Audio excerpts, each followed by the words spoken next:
Hello everyone, welcome to my channel Gentle Study IQ. If you like video then subscribe my channel and press bell icon for more notification. आज हम बात करेंगे ancient history के तीसरा video जिसमें हम बात करेंगे वैदिक सभ्यता के बारे में। इससे पहले जो दोस्तों एंशिएंट हिस्ट्री का 3 वीडियो ऑलरेडी अपलोड कर चुके हैं, आप उसे प्लेलिस्ट में जाके देख सकते हैं। इसमें जो डिस्कशन करेंगे वैदिक सभ्यता के बारे में, वैदिक सभ्यता से related point two point discussion करेंगे जो बार बार एग्जाम में पूछे जाते हैं दोस्तों। और जो है साइंस का जो है कई वीडियो जो है क्वेश्चन वाइज जो बायोलॉजी का केमिस्ट्री का अपलोड कर दिए हैं, प्लेलिस्ट में जाके देख सकते हैं। इसमें जो बात करेंगे वैदिक सभ्यता पर बात करेंगे।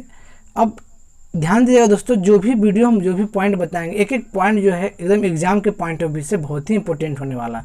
तो पूरा वीडियो को देखिएगा दोस्तों, वो भी ध्यानपूर्वक देखिएगा और जो जो पॉइंट आपको इंपॉर्टेंट लगेगा उसे क्या कीजिएगा, कॉपी में नोट डाउन करते हुए आगे बढ़िएगा, ठीक है।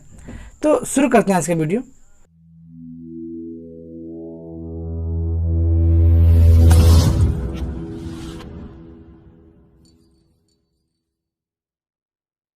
तो दोस्तों फर्स्ट पॉइंट यही निकल कर आता है कि वैदिक सभ्यता जो है कितने ईस्वी से लेकर कितने ईस्वी तक रहा।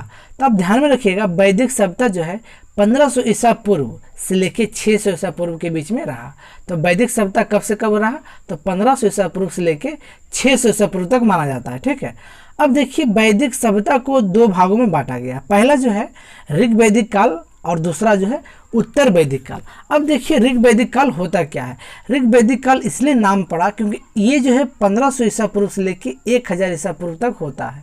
अब देखिए इसका नाम ऋग वैदिक काल इसलिए पड़ा क्योंकि इस काल में जो ऋग वेद की जो रचना हुई थी। तो ध्यान में रखिएगा 1500 से लेकर 1000 ईसा पूर्व तक जो हो जाएगा वह ऋग वैदिक काल कहलाता है, क्योंकि इसी दौरान जो है ऋग वेद की रचना हुई थी।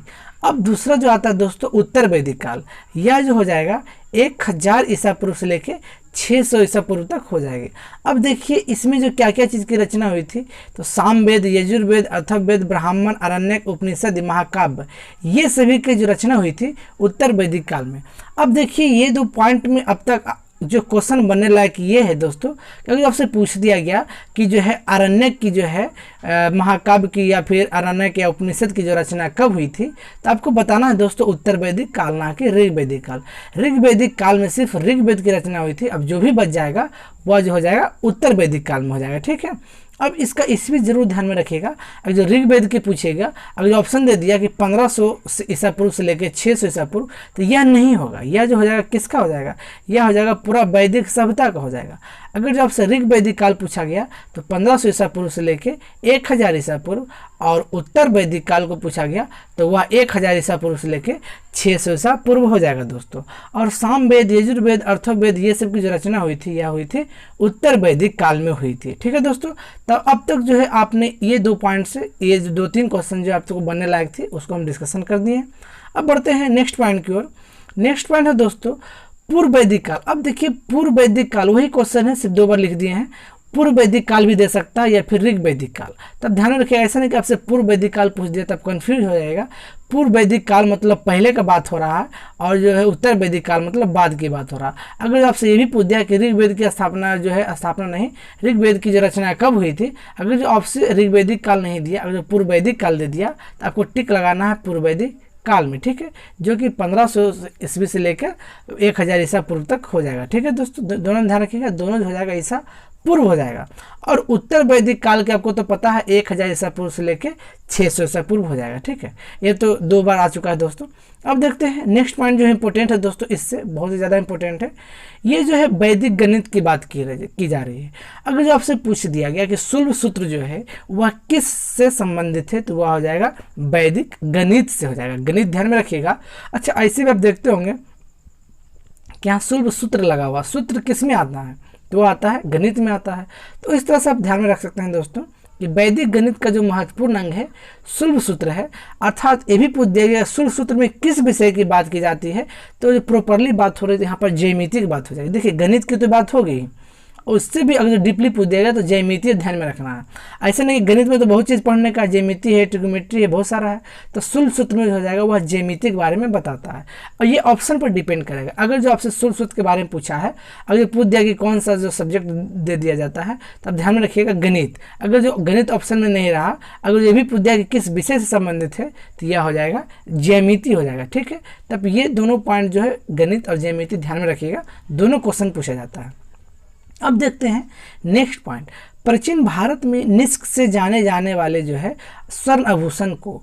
अब देखिए स्वर्ण आभूषण को जो है, अभी हम सब क्या कहते हैं, सोना चांदी कहते हैं, लेकिन प्राचीन काल में उसे निष्क कहा जाता था। जैसे हम सब अभी क्या कहते हैं, जो भी महंगा चीज़ रहता है उसे क्या कहते हैं, स्वर्ण आभूषण कहते हैं, लेकिन उस समय के लोग उसे निष्क कहा जाता था, ठीक है। तो अब ध्यान में रखिएगा, आपसे जो क्वेश्चन पूछ दिया गया कि स्वर्ण आभूषण को जो है प्राचीन काल में किस नाम से पुकारा जाता था, तो इसका जो सही उत्तर हो जाएगा निष्क हो जाएगा। नेक्स्ट है, किस काल में अछूत किया जा धारणा जो स्पष्ट रूप से उदित होती है, तो वह धर्मशास्त्र काल में। मतलब जो अछूत की जो भावना होती है, मतलब किस काल में जो सर्वप्रथम जो है मतलब साफ दिखाई पड़ता है, तो वह हो जाएगा धर्मशास्त्र काल में हो जाएगा। यह काल ध्यान में रखिएगा किसमें, तो धर्मशास्त्र काल में। से भी जब धर्म आएगा तो छुआछूत आ ही जाएगा दोस्तों, तो इस तरह से भी याद रख सकते हैं। अच्छा नेक्स्ट पॉइंट है दोस्तों आपके सामने, प्राचीन विवाह संस्करण का वर्णन जो है करने वाला बाल विवाह जो है सूक्त निम्नलिखित में से किसमें है, तो वह जो है ऋग्वेद में है। अब देखिए यह जो है बहुत इंपॉर्टेंट है, आपसे पूछा गया प्राचीन काल में जो विवाह संस्कार जो होता है, जो बोला जाता है कि विवाह का संस्कार किस किस तरह से किया जाता है, इसके बारे में जो वर्णन किया गया है वह ऋग्वेद में किया गया है, ठीक है दोस्तों। आप इसको ध्यान में रखिएगा, ऋग्वेद में किया गया है किसके बारे में, तो विवाह संस्करण के बारे में। तो अब तक आपने देखा दोस्तों कि वैदिक गणित का जो महत्वपूर्ण अंग है वह जो है शुल्क सूत्र में होता है, और जो है शुल्क सूत्र जो है अगर प्रॉपरली पूछ दिया गया तो वह ज्यामिति से संबंधित हो जाएगा। और जो है प्राचीन भारत में जो है निष्क जो है स्वर्ण आभूषण को कहा जाता था, और जो है छुआछूत की जो भावना जो धर्म स्पष्ट हुई थी वह जो धर्मशास्त्र काल में हुई थी, और विवाह संस्करण का जो वर्णन किया गया था वह ऋग्वेद में किया गया था। देखिए दोस्तों यह जो भी पॉइंट हम बता रहे हैं डायरेक्ट पॉइंट टू पॉइंट जो भी एग्जाम में पूछा जाता है, जो भी इंपॉर्टेंट है उसी के पॉइंट ऑफ व्यू से बता रहे हैं दोस्तों।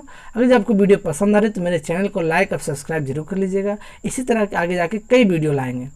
और नेक्स्ट पॉइंट है दोस्तों, अवेस्ता और ऋग्वेद में समानता है अथवा किस क्षेत्र से संबंधित है, यह जो है ईरान से। देखिए ये एक पॉइंट निकल के आता है, यह पूछ दिया जाता है कि अवेस्ता है जो कि ईरान से संबंधित है, ठीक है, एक ऋग्वेद है, दोनों में जो एक समानता पाया गया है, यह जो समानता जो है वह किस क्षेत्र से संबंधित है, तो वह हो जाएगा ईरान। तो ठीक है ध्यान रखिएगा, अवेस्ता और ऋग्वेद में दोनों में जो है एक जो है कोरिलेशन प्राप्त हुआ था।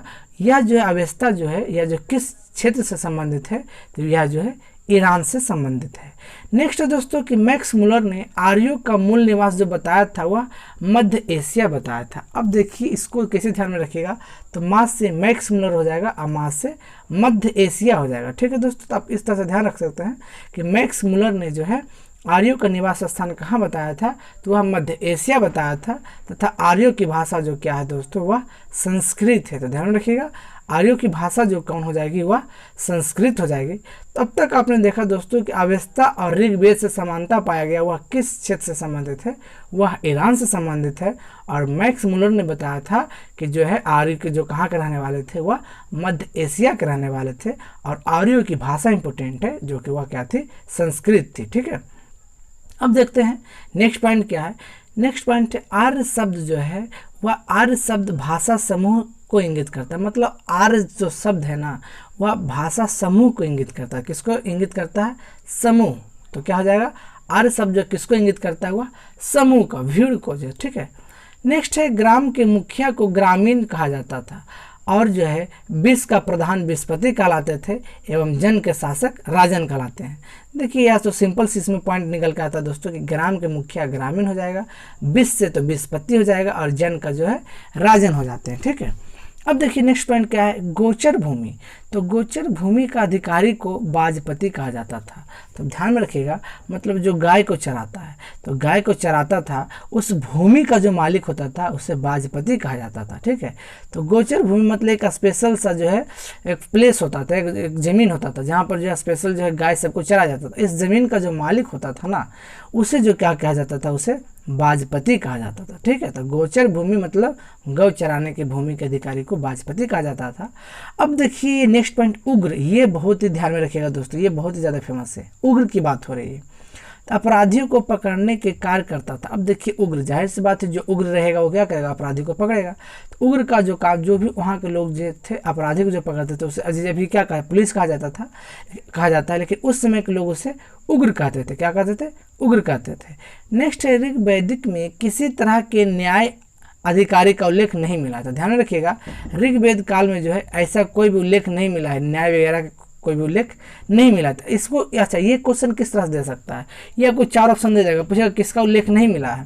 तो ध्यान में रखिएगा ऋग्वेदिक काल में किसका उल्लेख नहीं मिला है, तो न्याय का अधिकार का उल्लेख नहीं मिला है। तो अब तक आपने देखा दोस्तों कि आर शब्द का जो होता है वह समूह को इंगित करता है, और ग्राम के मुखिया को ग्रामीण कहा जाता था, और विश्व के मुखिया को विश्वपति, और जन के शासन को राजन कहा जाता था। ठीक है, नेक्स्ट है गोचर भूमि का अधिकारी को बाजपति कहते थे। ध्यान में रखिएगा गोचर की भूमि को अधिकारी को बाजपति कहा जाता था। देखिए आपको जो भी पॉइंट इंपोर्टेंट लग रहा है उसे नोट डाउन करते हुए जाएगा। ठीक है, तो गोचर भूमि के अधिकारी को बाजपति कहा जाता था, और जो अपराधी को पकड़ता था उसे उग्र कहा जाता था। और ऋग्वेद में जो किसी तरह का न्याय अधिकार के बारे में उल्लेख नहीं है। ठीक है, अब देखते हैं नेक्स्ट पॉइंट क्या है। नेक्स्ट पॉइंट है दासराग के युद्ध में जो है 7वें मंडल में मिलता है, मतलब दासराग का एक युद्ध हुआ था। ठीक है, यह युद्ध बहुत फेमस है। यह जो युद्ध जो है वह किस मंडल में जो हुआ, जो हो जाएगा 7वें मंडल में हो जाएगा। किस में हो जाएगा, 7वें मंडल में हो जाएगा।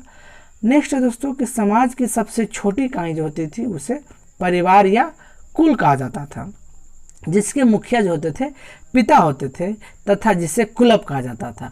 अब देखिए इसको ध्यान से देखिएगा, समाज के सबसे छोटी इकाई, जिससे अभी हम सब जो परिवार है ना, हम सब जो सिंपल परिवार है, एक माता पिता भाई बहन, उस परिवार को क्या कुल कहा जाता था, या जिसका मुखिया पिता होते थे।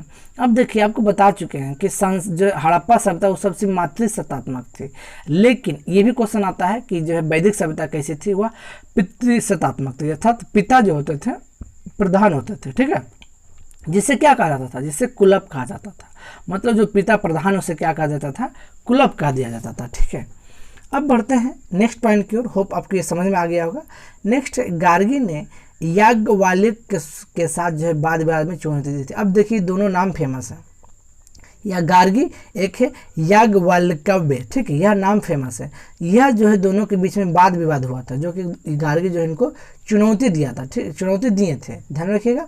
जो गार्गी जो है याज्ञवल्क्य को जो है चुनौती दिए थे, वाद विवाद में चुनौती दिए थे। ठीक है, अच्छा अब नेक्स्ट पॉइंट है दोस्तों कि जीवन भर अविवाहित रहने वाले महिलाओं को अमाजु कहते थे।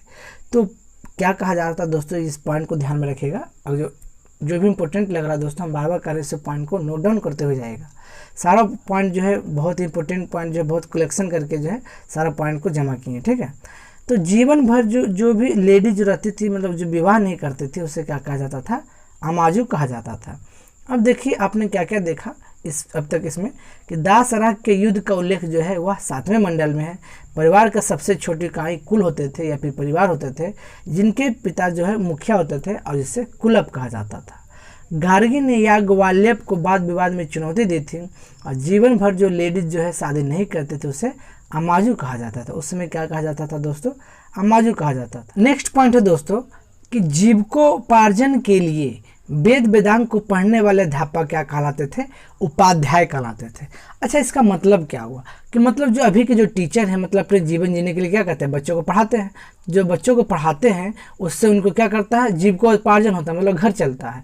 लेकिन उस समय में जो अध्यापक जो होते थे उन्हें क्या उपाध्याय कहा जाता था। क्या कहा जाता था, देखिए अध्यापक से बिल्कुल मिलता जुलता है, उससे क्या कहा जाता था, उपाध्याय कहा जाता था। तो ये ध्यान में रखिएगा। अच्छा अब नेक्स्ट पॉइंट देखते हैं दोस्तों। आर्यों का प्रिय पशु जो होता था घोड़ा था, और सर्वाधिक प्रिय देवता जो थे वह इंद्र थे। अब ये देखिए ये चेंज हो जाता है, यहाँ की बात हो रही है दोस्तों, आर्यों की जो प्रिय पशु क्या था, घोड़ा था, लेकिन यह जो थे देवता के जो है चेंज हो जाते थे। लेकिन यहाँ पर क्या हो जाएगा, यहाँ पूछा गया है ऋग्वेद काल में, ध्यान में रखिएगा, ये ऋग्वेद काल में जो है सबसे प्रिय देवता क्या थे, इंद्र थे। लेकिन जब आगे जाके पढ़िएगा दोस्तों उत्तर वैदिक काल में, उसमें जो प्रिय देवता कोई और हो जाते थे। ठीक है, अभी बता देते हैं, तो ध्यान रखिएगा कि आर्यों का प्रिय पशु क्या होता था, घोड़ा होता था, और जो है प्रिय देवता होते थे वह इंद्र होते थे। अब देखते हैं दोस्तों नेक्स्ट पॉइंट। आर्यों द्वारा खोजे गए धातु लोहा था, जिसे जो श्याम अयस्क कहा जाता था। अब देखिए यह पॉइंट ध्यान में रखिएगा कि जो लोहा होता था ना, लोहा को क्या कहते थे, श्याम अयस्क, और तांबा को लोहित अयस्क। ऐसा नहीं कि लोहा में अगर जो लोहित अयस्क दे देगा तो आप इसमें टिक लगा दीजिएगा, यहाँ पर आपको कन्फ्यूजन क्रिएट हो सकता है। आपको ऑप्शन दे देगा, बोलेगा लोहित अयस्क किसे कहा जाता था, आप ऐसा नहीं कि लोहा में टिक लगा जाएगा। तो लोहित अयस्क जो कहा जाता था वो तांबा को कहा जाता था, और लोहा को जो है श्याम अयस्क कहा जाता था। ठीक है दोस्तों, तो यह ध्यान में रखिएगा, यहाँ पर आप कन्फ्यूज हो सकते हैं। नेक्स्ट है, व्यापार हेतु जो दूर दूर तक व्यक्ति जाता था उसे पनी कहते थे, उसे क्या कहा जाता था, पनी कहा जाता था। तब ये पॉइंट जो अब तक ध्यान रखिए, क्या क्या पढ़ा आपने कि आर्यों का प्रिय पशु घोड़ा था, और सर्वाधिक प्रिय देवता जो होते थे वह इंद्र होते थे, और आर्यों द्वारा खोजे गए धातु जो था लोहा को जो है श्याम अयस्क कहा जाता था, और तांबा को लोहित अयस्क। ऐसा नहीं कि लोहा को लोहित अयस्क कहता था, ये गलत हो जाएगा। तांबा को लोहित अयस्क और लोहा को श्याम अयस्क। और जो दूर दूर तक व्यापार करने जाते थे उसे क्या कहा जाता था, उसे पनी कहते थे। ठीक है दोस्तों, अब देखते हैं नेक्स्ट पॉइंट। यह जो है गंगा नदी के बारे में बात की जा रही है। गंगा का जो है एक बार उल्लेख है, यमुना का 3 बार, और सिंधु को जो है बहुत बार उल्लेख किया गया है। सबसे ज़्यादा जो है सिंधु नदी का, क्योंकि ये इसी के आसपास लोग बसे हुए थे। ठीक है, अब देखिए कैसे पॉइंट क्या क्या है। गंगा नदी, ऐसे भी हमारे देश में जो है गंगा नदी एकमात्र पवित्र नदी है ना, एकमात्र। तीसरा ध्यान रखिएगा, गंगा का एक हो जाएगा, एक बार जिक्र है। अच्छा यमुना में देखिए यमुना, इसमें कितना वर्ड है, 3 वर्ड है, तो यमुना का जो 3 बार हो जाएगा। सिंधु तो फेमस है, इसके बारे में जो बहुत सबसे ज़्यादा बार जो उल्लेख किया गया है वह जो सिंधु नदी का उल्लेख किया गया है। अब देखिए दोस्तों, यहाँ पर आपको कंफ्यूज हो जाएगा। अब देखिए आपको जो बता रहे थे कि उत्तर वैदिक काल में जो है इंद्र के स्थान पर प्रजापति सर्वाधिक प्रिय देवता थे। अगर आपसे पूछ दिया जाएगा ऋग वैदिक काल में तो वह इंद्र हो जाएंगे, पर उत्तर वैदिक काल में पूछ देगा तो वह क्या हो जाएगा, प्रजापति हो जाएगा। ठीक है, तब ध्यान में रखिएगा, आपसे ऋग वैदिक काल पूछ दिया गया या पूर्व वैदिक काल में प्रिय देवता जो थे इंद्र थे, पर उत्तर वैदिक काल में जो हो जाएंगे प्रजापति हो जाएंगे। इसमें आपको कंफ्यूज नहीं होना है। अब देखिए उत्तर वैदिक काल के जो है वर्ण होते थे, उत्तर वैदिक काल में वर्ण व्यवसाय के जो है बजाय जन्म पर आधारित। अब देखिए उत्तर वैदिक काल में थोड़ा थोड़ा चेंजिंग आने लगा। उत्तर वैदिक काल में जो वर्ण को जो है बांटा गया था वो व्यवसाय पर नहीं बांटा गया था, बल्कि जो है वह जन्म के आधार पर बांटा गया था। लेकिन पूर्व वैदिक काल में जो है वह व्यवसाय के आधार पर बांटा गया था, लेकिन उत्तर वैदिक काल में उनका जहाँ जहाँ जन्म हुआ उसी के आधार पर बांटा गया था। अच्छा नेक्स्ट पॉइंट देखते हैं। उत्तर वैदिक काल में जो है हल को सिरा कहा जाता था, और हल जो रेखा होता है उसे जो है सीता कहते थे। उसे क्या कहते थे, उसे सीता कहा जाता था। ठीक है, उसे क्या कहते थे, सीता कहा जाता था।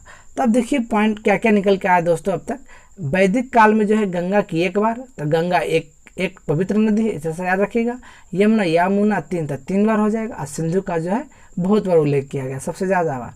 और जो उत्तर वैदिक काल में जो है इंद्र के स्थान पर प्रजापति जो है सबसे फेमस जो है देवता थे। ठीक है, उत्तर वैदिक काल में। ऋग वैदिक काल में जो हो जाएंगे इंद्र हो जाएंगे। और उत्तर वैदिक काल में जो है वर्ण जो है व्यवसाय के आधार पर नहीं बांटा गया था, बल्कि जन्म के आधार पर बांटा गया था। और उत्तर वैदिक काल में जो है हल को सिरा कहते थे, और हल रेखा को सीता कहा जाता था। ठीक है, होप आपको ये समझ में आ रहा होगा दोस्तों। नेक्स्ट है सांख्य दर्शन भारत के सभी दर्शनों में से सबसे प्राचीन है। इनके अनुसार कुल जो है 25 मूल तत्व हैं, जिसमें जो पहला जो पूछ दिया गया तो वह हो जाएगा प्रकृति हो जाएगा। तो प्रकृति जो हो जाएगा वह पहला तत्व है। तो ध्यान में रखिएगा, सांख्य दर्शन जो है दर्शनों में सबसे प्राचीन है। तो ये भी पूछ सकता है कि सबसे प्राचीन दर्शन कौन सा है, तो हो जाएगा सांख्य दर्शन, जिसमें जो है जिसके अनुसार टोटल 25 तत्व है, और जो प्रकृति जो उसमें पहला तत्व माना जाता है। ठीक है, अब देखते हैं नेक्स्ट पॉइंट क्या कह रहा है। उत्तर वैदिक काल में जो है कौशाम्बी नगर में प्रथम बार पक्की ईंटों का प्रयोग किया गया। तो यह पूछा गया है दोस्तों क्वेश्चन कि वह कहाँ पर, जो उत्तर वैदिक काल में वह कौन सा प्लेस है जहाँ पर पक्की ईंटों का प्रयोग किया गया है, तो वह हो जाएगा कौशाम्बी नगर हो जाएगा। और महाभारत का जो है पुराना नाम क्या है, जय संहिता। यह विश्व का सबसे बड़ा महाकाव्य। ध्यान रखिएगा, आपसे पूछा गया कि विश्व का सबसे बड़ा महाकाव्य कौन हो जाएगा, तो आप इसमें कंफ्यूज हो सकते हैं महाभारत और रामायण में। तो रामायण नहीं है, बल्कि क्या है, महाभारत है। और सबसे पुराना भी जो है उसे जय संहिता कहा जाता है। अच्छा, जय संहिता इसलिए कहा गया क्योंकि वह पांडवों ने जो है किसको, जो कौरवों को जय किया था, उस पर क्या किया था, जय मतलब विजय पाया था, इसलिए उसको जय संहिता कहा जाता है। ठीक है, नेक्स्ट है गोत्र नामक संस्था का जो जन्म हुआ था ये भी उत्तर वैदिक काल में ही हुआ है।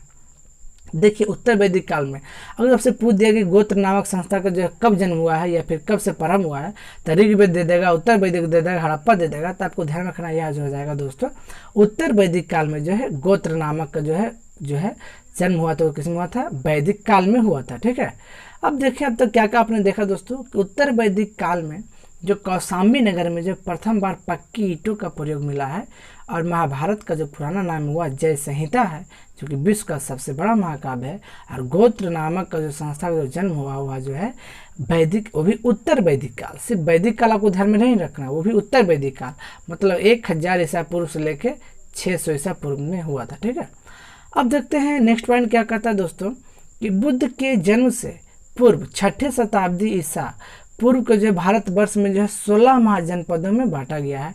इसकी जानकारी जो है बौद्ध ग्रंथ से मिला है, लेकिन वह कौन सा है? वह जो है अंगुत्तर निकाय से मिला है। देखिए ये फर्स्ट वीडियो में आपको बता चुके हैं कि वह बुद्ध का कौन सा ग्रंथ है जिसमें यह बताया गया कि 16 महाजनपद हुआ करते थे, तो वह हो जाएंगे अंगुत्तर निकाय में हो जाएंगे। किस में हो जाएंगे? अंगुत्तर निकाय में हो जाएंगे। ठीक है, फर्स्ट वीडियो हम जाके देखिएगा दोस्तों, इसमें और डिटेल से बताया गया है। अब देखिए नेक्स्ट पॉइंट है कि भारत का सर्वप्राचीन धर्म ग्रंथ वेद है, जिसके संकलनकर्ता जो कौन है? महर्षि कृष्ण देवयापन जो है वेद व्यास। ये पूरा नाम है, यह जो है पूरा नाम है। हम सबसे क्या वेद व्यास बोलकर निकल जाते हैं। अगर जो आपसे कभी एग्जाम में वेद व्यास का फुल नेम पूछ दिया गया तो आपको प्रॉब्लम आ सकती है, तो ध्यान रखिएगा महर्षि कृष्ण द्वैपायन वेद व्यास जो है वेद व्यास का पूरा नाम है, जो कि सर्वप्राचीन धर्म वेद का जो संकलनकर्ता माना जाता है। चारों वेदों को जो संहिता कहा जाता है। जो 4 वेद है ना, ऋग्वेद में क्या है? 4 वेद है, ऋग्वेद है, उत्तर ये जो है यजुर्वेद है, ये सब जो है अथर्ववेद है, इसे जो संहिता कहा जाता है। ठीक है, तो देखिए दोस्तों अब तक आपने क्या देखा कि बुद्ध का जो है जो जन्म हुई थी 6ठी शताब्दी ईसा पूर्व, तथा भारत के जो है 16 जनपद हैं, यह जो बांटा गया था यह किस में है? किस बौद्ध ग्रंथ में है? तो वह अंगुत्तर निकाय में है। और भारत का सबसे प्राचीन धर्म जो है वह वेद के, जिनके संकलनकर्ता कौन है? महर्षि कृष्ण द्वैपायन वेद व्यास है। और 4 वेदों को जो है संहिता कहा गया है। ठीक है, चारों वेदों को क्या कहा गया है? संयुक्त रूप से संहिता कहा गया है। नेक्स्ट पॉइंट देखते हैं, ऋग्वेद के ऋषाव के पढ़ने वाले ऋषि होत्री होते थे। देखिए यह बार बार एग्जाम में पूछता है।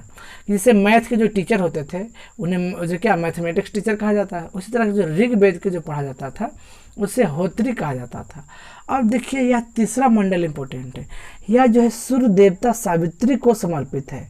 गायत्री मंत्र, वो भी देखिए गायत्री मंत्र को समर्पित। ठीक है, गायत्री मंत्र जो है वह तीसरे मंडल में है, वो भी जो है सूर्य देवता सावित्री को संबंधित है, तथा 9वें मंडल जो है देवता सोम को समर्पित है। तो देखिए यह ट्रिक आपको बार बार बताया है। जो 9वें मंडल मतलब 9वें से आया 9, तो 9 अब देखिए सोम से सोमवारी, तो क्या बॉय सभी सोमवारी करता है? तो बहुत कम ही करता है, मैक्सिमम 9 करता है, मतलब नहीं करता है। तो 9वें मंडल से हो जाएगा सोम हो जाएगा, और तीसरा मंडल जो है वह सूर्य देवता सावित्री को समर्पित है, उसमें गायत्री मंत्र है। ठीक है, नेक्स्ट पॉइंट देखते हैं दोस्तों कि इसमें जो है 8वें मंडल, ये भी फेमस है। 8वें मंडल जो है वह हस्तलिखित ऋचाओं को खिल कहा गया है।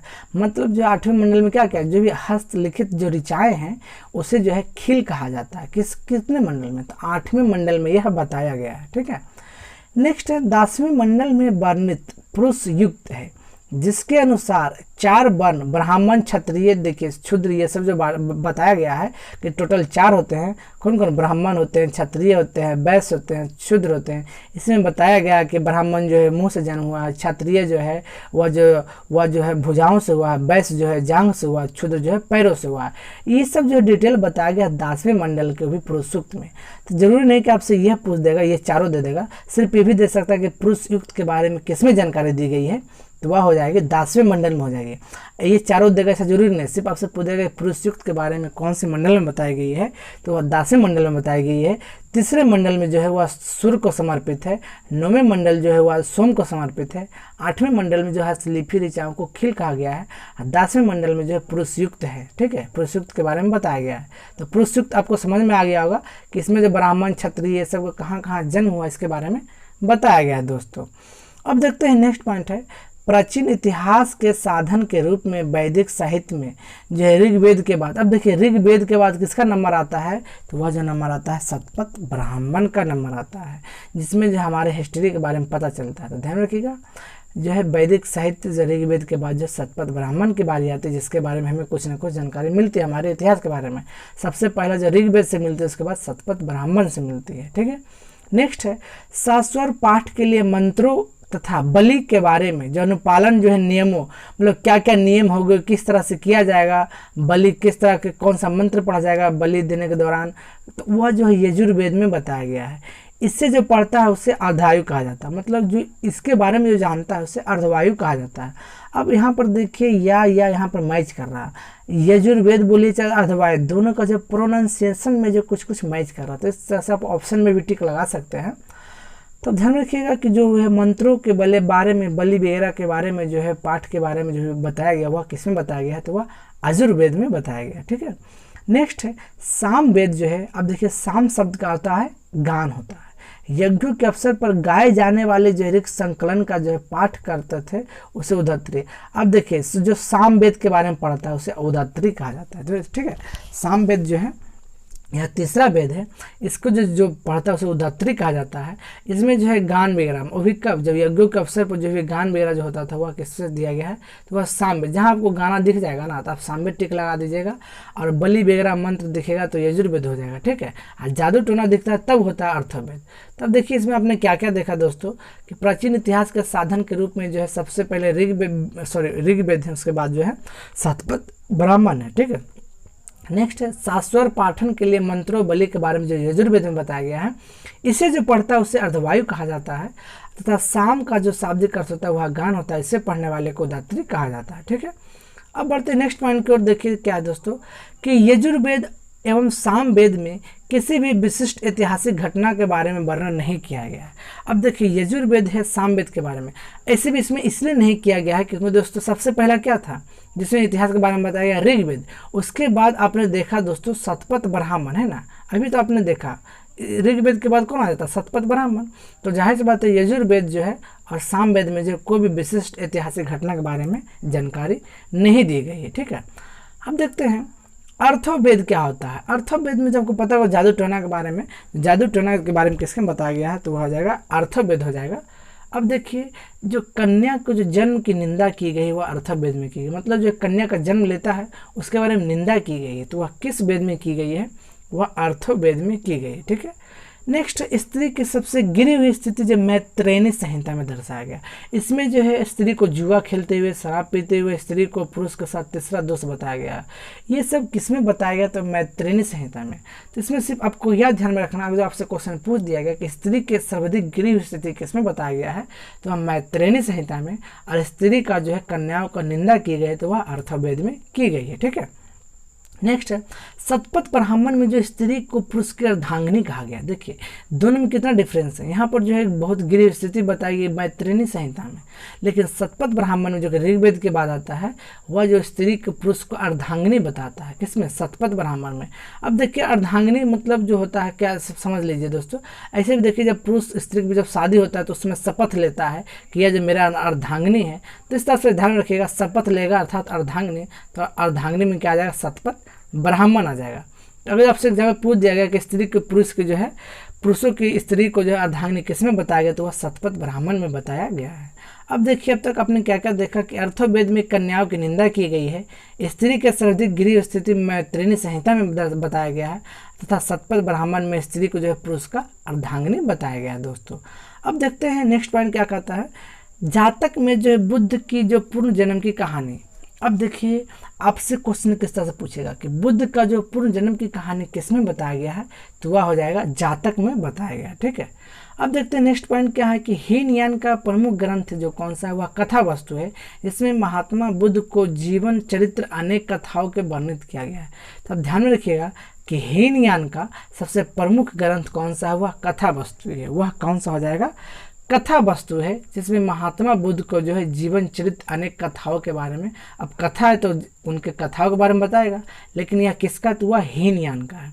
एक हीनयान है, एक महायान है, ये भी तो ध्यान रखिएगा, वो किसका, तो हीनयान का है। ठीक है।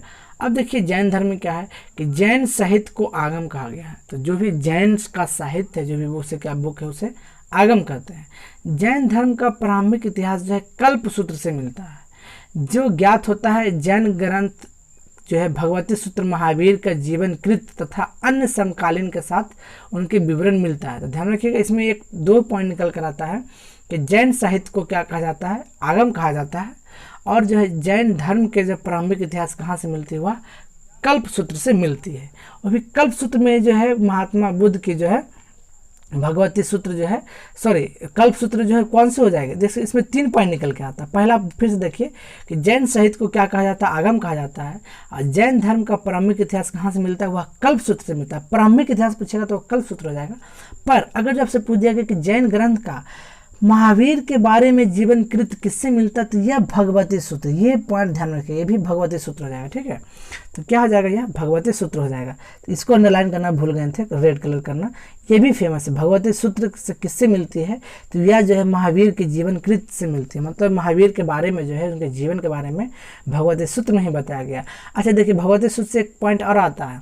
अभी आपने जो आपको बताया था कि 16 महाजनपद के बारे में जो अंगुत्तर निकाय जो है वह बौद्ध धर्म में बताया गया है, लेकिन जैन धर्म का कौन सा बुक में बताया गया कि भगवती सूत्र जो 16 महाजनपद होता था वह भगवती सूत्र में बताया गया है। तो क्या क्या आपने समझा दोस्तों कि जो है 16 महाजनपद के बारे में अंगुत्तर निकाय में बताया गया है, जो कि किसके, बौद्ध धर्म का है। पर जैन धर्म का पूछेगा तो वह आ जाएगा भगवती सूत्र। और भगवती सूत्र यह भी इम्पोर्टेंट है क्योंकि यह जो है महावीर के बारे में, जीवन के बारे में बताया गया है। तो अपने अब तक देखा दोस्तों कि जातक जो है बुद्ध का जो है पुनर्जन्म की कहानी बताता है, वह जातक बताता है। और हीनयान का जो प्रमुख ग्रंथ है वह कथा वस्तु है। तो हीनयान का कौन सा है, कथा वस्तु है, जिसमें महात्मा बुद्ध के बारे में, चरित्र के बारे में बताता है, और जो है महावीर के चरित्र के बारे में जो है भगवती सूत्र बताता है। और जैन के साहित्य को आगम कहा गया है। और जैन धर्म का प्रारंभिक इतिहास जो हो जाएगा दोस्तों वह कल्प सूत्र हो जाएगा। ठीक है, तो यह पॉइंट अब तक थे दोस्तों। अब देखते हैं नेक्स्ट पॉइंट क्या है कि संस्कृत साहित्य में ऐतिहासिक घटनाओं को क्रमबद्ध जो है लिखने का सर्वप्रथम प्रयास जो है वह कल्हण के द्वारा किया गया था। मतलब सबसे पहले जो यह इन्होंने प्रयास किया था कि इतिहास को जो है पूरा क्रमबद्ध लिखने की कोशिश करें। तो किनके द्वारा किया गया था, वह कल्हण के द्वारा किया गया था। अब देखिए कल्हण द्वारा एक बुक है, वह राजतरंगिणी है, वह जो है राजतरंगिणी है, जिसमें अगर तरंग पूछ देंगे कितने तरंग, तो यह हो जाएंगे 8 हो जाएंगे। तो देख रहे हैं दोस्तों कि हम जो भी पॉइंट बता रहे हैं सीधे एग्जाम के पॉइंट ऑफ व्यू से बताते जा रहे हैं, मतलब जो एग्जाम में पूछा जाता है। ठीक है, इसी तरह के वीडियो लाते रहेंगे दोस्तों। अच्छा, अब इसमें क्या क्या देखा दोस्तों कि संस्कृत के साहित्य के बारे में सबसे पहले प्रयास किया गया था किनके द्वारा, कल्हण के द्वारा। इनका जो बुक है वह राजतरंगिणी है, बहुत ही फेमस बुक है। नेक्स्ट पॉइंट है दोस्तों कि अरबों की सिंध विजय के बारे में जो वृत्तांत बताता है कि वह जो है अरब जो है सिंध पर विजय कर गए थे, वह बुक कौन सा बताता है, वह चचनामा बताता है, जो कि किनके द्वारा लिखा गया, तो अली अहमद के द्वारा लिखा गया। यहाँ पर 2 क्वेश्चन आपके बनेंगे दोस्तों कि अरबों की सिंध विजय के बारे में कौन बताता है बुक, तो वह चचनामा बताएगा, और इसके लेखक कौन है, तो वह अली अहमद हो जाएंगे। ठीक है, नेक्स्ट है पतंजलि पुष्यमित्र शुंग के पुरोहित थे, जिनके महाभाष्य से शुंग के इतिहास के बारे में पता चलता है। तो पतंजलि जो रहते थे वह पुष्यमित्र शुंग के दरबारी में रहते थे। वह जो एक बुक, वह जो है किससे, तो उनके बारे में जो है किसके बारे में जानकारी मिलती है, वह शुंग के इतिहास में मिलती है। जाहिर सी बात है ये इनके दरबार में रहेंगे तो शुंग वंश के बारे में नहीं लिखेंगे। तो पास से पतंजलि, पास से पुष्यमित्र शुंग, ध्यान में रखिएगा दोस्तों। नेक्स्ट है भारतीय ऐतिहासिक कथाओं का सबसे अच्छा कर्म जो है वह जो है पुराणों में मिलता है, तथा इसके रचयिता लोमहर्ष तथा उसके पुत्र उग्रश्रवा। तो ध्यान रखिएगा, भारतीय ऐतिहासिक कथाओं के बारे में जो सबसे अच्छा से जो मिलता है वह किसमें मिलता है, वह पुराणों में मिलता है। ऐसा नहीं कि ऋग्वेद दे देगा और बहुत सारा दे देगा, आप उसमें टिक लगा दे, लेकिन आपको ध्यान रखना पुराणों में मिलता है। तो फिर से देख लीजिए, भारतीय ऐतिहासिक कथाओं का सबसे अच्छा जो है वह पुराणों में मिलता है, तथा इसके रचयिता है लोमहर्ष तथा उसके पुत्र जो है उग्रश्रवा। तो अब तक क्या क्या देखा दोस्तों कि अरबों का सिंध विजय के बारे में जो चचनामा में बताया गया है, उनके लेखक अली अहमद है। पतंजलि जो है पुष्यमित्र शुंग के दरबार में रहते थे, तो जाहिर सी बात है शुंग का इतिहास पता चलेगा। और भारतीय ऐतिहासिक का कथाओं का सबसे अच्छा से बारे में जो है वह पुराणों में मिलता है जानकारी, तथा इसके रचयिता है लोमहर्ष तथा उसके पुत्र उग्रश्रवा हैं दोस्तों। अब देखिए नेक्स्ट पॉइंट क्या आता है कि सिकंदर के साथ आने वाले कौन कौन है, निरियार्कस हैं, आर्नेस्टिकट्स है तथा अरिस्टोबुलस है। यह नाम बहुत इंपॉर्टेंट है, यह बार बार आपको याद नहीं रहेगा, इसे आप नोट डाउन कर लीजिएगा। यह जो है इनके साथ आए थे, किसके साथ आए थे, तो वह सिकंदर के साथ आए थे। अब देखिए नेक्स्ट क्या है कि डायमेकस, देखिए डायमेकस और डायनोसिस ये दोनों जो है जो आया था, बाहर से आया था, राजदूत बनकर आया था। तो यह देखिए दोनों ध्यान में रखिएगा, डायमेकस और डायनोसियस। तो डायमेकस जो आया था वह बिंदुसार के दरबार में आया था, और डायनोसियस जो आया था वह जो आया था अशोक के दरबार में आया था दोस्तों। तो ध्यान में रखिएगा कि डायमेकस जो आया था बिंदुसार के दरबार में, और डायनोसियस जो आए थे वह अशोक के दरबार में आए थे दोस्तों। ठीक है, तो अब तक आपने क्या क्या देखा, सिकंदर के दरबार में ये 3 गो आए थे। ठीक है, और जो डायमेकस जो है बिंदुसार में आए थे, दरबार में आए थे, और जो है एक राजदूत बनकर आया था। डायनोसियस जो आ जाएगा वह अशोक के दरबार में आया था। आप इसमें कन्फ्यूज होइएगा तो इसको नोट डाउन करते जाइए दोस्तों। अभी आपको लग रहा हो कि याद हो गया होगा, लेकिन आप इसे नोट डाउन कर लीजिए। अब देखिए इत्सिंग के बारे में पता चलता है। इसके बारे में इम्पोर्टेंट यह है क्योंकि इन्होंने जो है किसके बारे में लिखा था, तो नालंदा विश्वविद्यालय के बारे में तथा विक्रमशिला विश्वविद्यालय के बारे में वर्णन किया गया। अभी आपसे पूछ जाएगा किनके जो है बुक में या फिर किनके जो है कौन जो है नालंदा विश्वविद्यालय तथा विक्रमशिला विश्वविद्यालय के बारे में बताया है, तो वह इत्सिंग ने बताया है दोस्तों। ठीक है, अब देखिए नेक्स्ट पॉइंट क्या है, भारतीय पुरातत्व शास्त्र का पितामह जो है अलेक्जेंडर कनिंघम को कहा जाता है। भारतीय पुरातत्व शास्त्र का जो पिता कहा जाता है वह अलेक्जेंडर कनिंघम को कहा जाता है। और बोगजाकोई में वैदिक देवता मित्र, वरुण, इंद्र और नासत्य अर्थात अश्विनी कुमार के नाम से मिलते हैं। अब देखिए इसमें क्वेश्चन क्या बनेगा, पूछ देगा कि बोगजाकोई जो है कि इसमें से किन देवता को जो है बारे में नाम मिला है, या फिर 4 ऑप्शन दे देंगे, इसमें से कोई एक नहीं रहेगा। अब बोलेगा कि किन किन देवता को जो है इनमें से किन देवता का जो है बारे में जिक्र नहीं हुआ है, तो ये 4 में से कोई 3 को दे देगा, एक चौथा नहीं देगा। तो ध्यान में रखिएगा इनको कौन कौन देवता के बारे में जो है जिक्र मिला है, तो वह जो है मित्र हैं, वह जो किन के बारे में मित्र हैं, वरुण है, इंद्र है तथा नासत्य है। तो ध्यान रखिएगा मित्र, वरुण, इंद्र और नासत्य, इनके बारे में जो है उनकी जानकारी मिली है। ठीक है दोस्तों, तो ध्यान में रखिएगा कौन कौन देवता के बारे में मिली है, तो मित्र, वरुण, इंद्र और नासत्य के बारे में जानकारी मिली है दोस्तों। ठीक है, नेक्स्ट है मध्य भारत में भागवत धर्म विकसित होने का प्रमाण एवं राजदूत होलियोडोरस के बेस नगर गरुड़ स्तंभ में प्राप्त हुआ है। तो ध्यान में रखिएगा दोस्तों। अच्छा, इसके बारे में क्या क्या आपने देखा ऊपर में, भारतीय पुरातात्विक का जो है पितामह जो अलेक्जेंडर कनिंघम को कहा जाता है, तथा बोगजाकोई में जो है ये 4 देवता के बारे में उल्लेख मिलता है। और अगर पूछ जाएगा कि मध्य भारत में भागवत धर्म के विकसित के बारे में किसमें प्रमाण मिलता है, तो वह गरुड़ स्तंभ में मिलता है दोस्तों। अब देखते हैं नेक्स्ट पॉइंट क्या है कि सर्वप्रथम भारतवर्ष का जिक्र कहाँ हुआ है, वह हाथी गुम्फा अभिलेख में हुआ। यह तो आप खुद ही समझ रहे होंगे क्या इंपॉर्टेंट पॉइंट है कि अगर पूछ जाएगा भारतवर्ष का सबसे पहले जिक्र कहाँ हुआ है, वह हाथी गुम्फा में हुआ है। और जो है सर्वप्रथम ध्रुवीज की जानकारी कहाँ से मिलती है, वह सहगौरा अभिलेख से मिलती है। ध्यान रखिएगा सर्वप्रथम ध्रुवीज की जानकारी सहगौरा अभिलेख से मिलती है। और नेक्स्ट पॉइंट देखिएगा कि सर्वप्रथम भारत पर होने वाले हून आक्रमण के बारे में जानकारी कहाँ मिलती है, तो वह भीतरी स्तंभ में मिलती है। और जो नेक्स्ट पॉइंट है कि सती प्रथा पर पहला जो है वह कौन सा है अभिलेख है, वह एरन अभिलेख है। वह कौन सा है, एरन अभिलेख है, जो कि है शासक भानुगुप्त के द्वारा प्राप्त हुआ है। तो क्या क्या देखा अब तक दोस्तों कि भारतवर्ष की जानकारी हाथी गुम्फा से मिलती है, और ध्रुवीज की जानकारी सहगौरा अभिलेख से मिलती है, और सर्वप्रथम भारत पर आने वाले हून का जो आक्रमण हुआ तो वह भीतरी स्तंभ में हुई थी। अच्छा, हून सब जब भी आक्रमण करेगा तो कहाँ आक्रमण करेगा, तो भीतर आक्रमण करेगा, मतलब हमारे देश के भीतर। तो इस तरह से याद रख सकते हैं, इसका भीतरी हो जाएगा। और सती प्रथा, तो सती प्रथा में क्या होता था, लोगों को जला देते थे, लेडीज सबको जेंट्स के साथ। तो अब देखिए जब जलेगा तो उसे जलन से क्या होगा, रन करेगा, रन मतलब भागेगा। तो इस तरह से याद रखेगा, सती मतलब जलाना के बात आएगा तो यह रन हो जाएगा, मतलब एरन हो जाएगा, जो कि भानुगुप्त के शासनकाल के दौरान ये एरन अभिलेख में हुआ था। ठीक है, नेक्स्ट है दोस्तों कि सातवाहनों राजाओं का पूरा इतिहास अभिलेखों के आधार पर है। जो भी सातवाहन जो राजा आगे आए हैं उनका जो है इतिहास पूरा अभिलेखों के आधार पर प्राप्त हुआ है। नेक्स्ट है रेशम बुनकर की श्रेणियों का जानकारी जो है वह मंदसौर अभिलेख से मिलता है। तो ध्यान रखिएगा रेशम बुनकर की बात हो जाएगा तो वह मंदसौर अभिलेख हो जाएगा। ठीक है, अब देखते हैं नेक्स्ट पॉइंट क्या है दोस्तों कि नेक्स्ट पॉइंट देखते हैं हमारे सामने क्या है।